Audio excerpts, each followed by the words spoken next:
Ibunda Irwansyah kini tengah dirawat di ICU karena COVID-19. Zaskia Sungkar mohon doa untuk kesembuhan sang ibu mertua.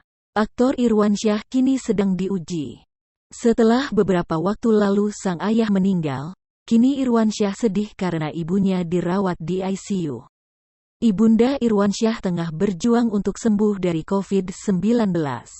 Hal tersebut dibeberkan Zaskia Sungkar melalui unggahan di Instagram. Kakak Siren Sungkar itu memposting potret lengkap keluarga dari sang suami. Zaskia mengaku kondisi ibu mertuanya semakin menurun sejak ayah mertuanya meninggal karena COVID-19.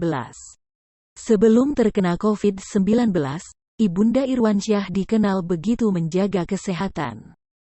Mulai dari minum jamu hingga rutin berolahraga. Zaskia pun meminta doa untuk kesembuhan sang ibu mertua. Ia juga mengabarkan bahwa sudah 5 hari ibu mertuanya dirawat di ICU.